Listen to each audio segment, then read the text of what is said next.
The Timberwolves, Sam, I'm hurt. Like, I feel like Vikings fans now. I get it. Once you put your heart and soul into the team, they find a way to let you down. And it's not over yet.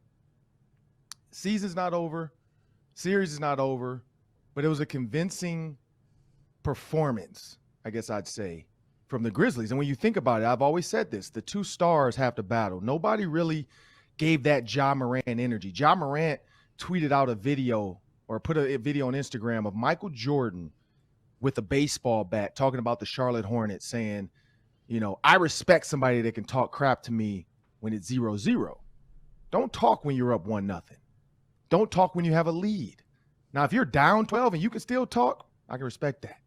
If we're tied up and you can start talking, I can respect that.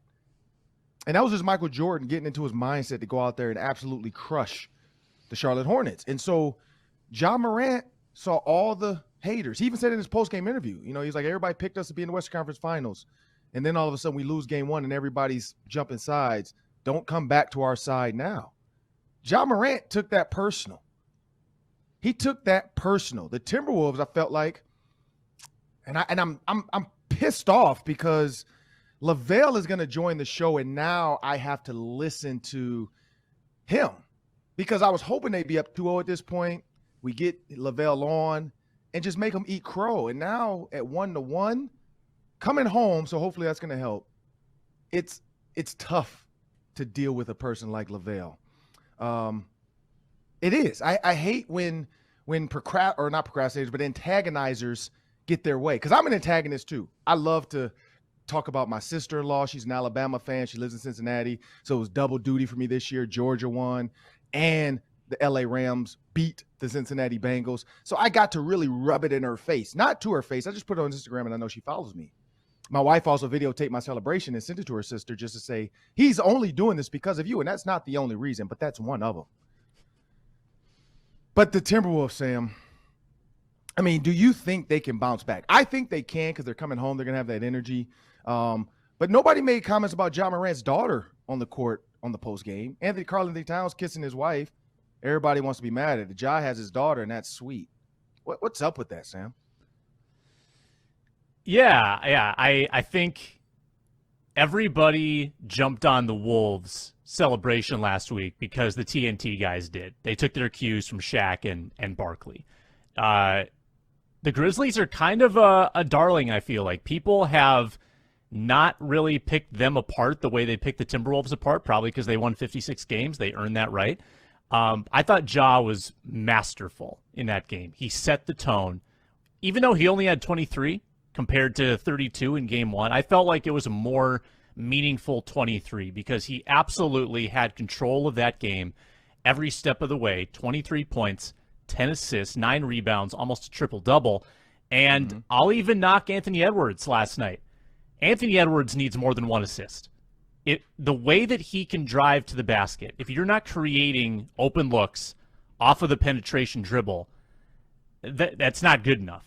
I mean, you got to do more. And I felt like once the Wolves got behind, they were all looking for a 20-point shot.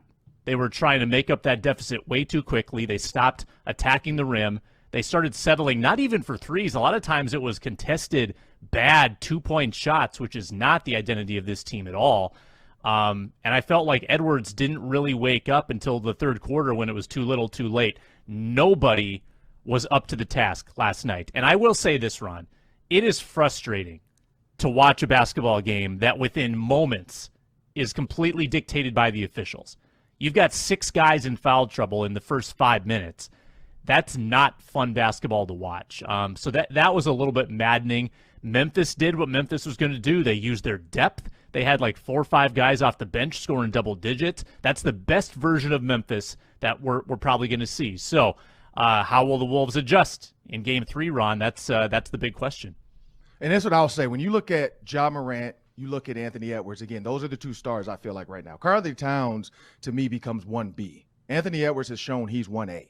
I think for the longest, we were saying Cat's the guy, Cat's team. Anthony Edwards has now shown the world, I am 1A. Karl is 1B.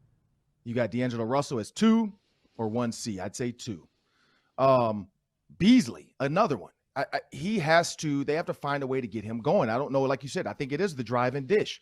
Anthony Edwards is going to create a ton of attention if he's constantly using his strength to get those layups. I think Michael Jordan was one of the best at that.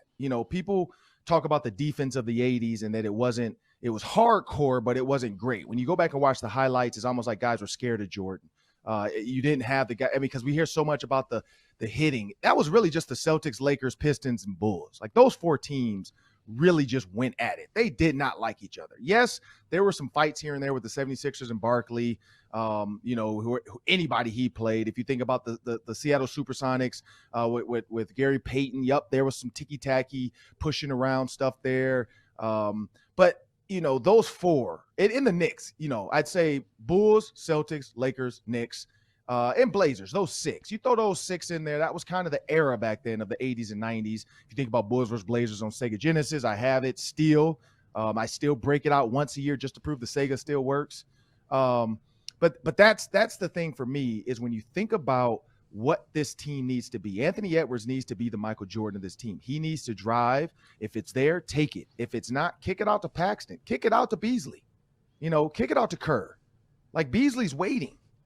Drop it down to Vanderbilt, your Horace Grant. And I'm not saying the Timberwolves are the Bulls, but I'm just saying that's the recipe. Ja Morant does it. He drives every time and he puts it on the refs to call it. He's going to get contact. As out of control as he is, but under control, is chaotic control, I call it, he's going to get the call. And so that's what I think is the problem. The Timberwolves have to find a way to create that energy. They'll get it naturally at home.